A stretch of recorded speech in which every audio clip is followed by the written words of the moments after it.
Hey guys, Matt here. It's August 31st. We're just 4 days away from Force Friday when all of the cool new Episode 7 toys and merchandise will be available in stores. And as we're in this last week of counting down, I wanted to take a look back at action figures past and talk about some of the ones that have meant something to me over the past 20 years of my second life as a Star Wars collector.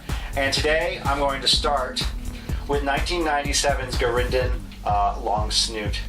1997, I was a junior at Penn State studying chemical engineering, and at the time I was collecting mostly Toy Biz, Marvel toys, and Playmate's Star Trek line.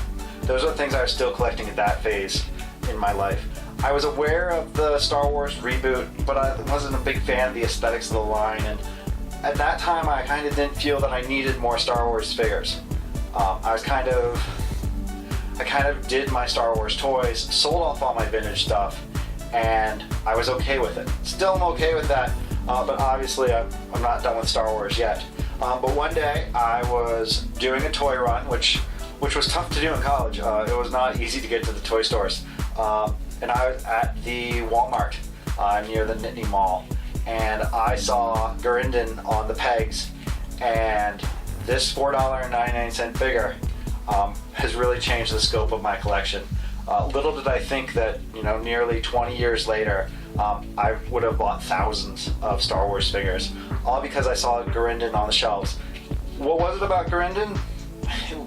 It was one of the first new characters that Kenner did in the Power of the Force 2 line. Early figures like Garindan, Grand Moff Tarkin, even that first Slave Leia really shaped the line and were really something new and were something exciting. At the time, it was mostly retreads of previously released vintage figures, and Garindan and his like really were that first expression of what was new and what was to come. And still, it's a basic figure. I mean, today, 6 points of articulation, a semi-active pose, a cape that really limits motion. It's not. Today, it's an okay figure. It's nothing special.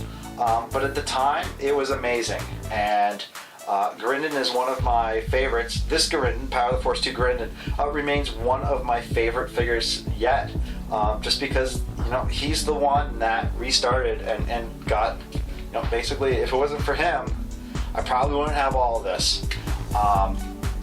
So looking forward to Force Friday, I'm going to look back to where things started with me, and that's with Garindan. Stay tuned for more this week, and may the Force be with you.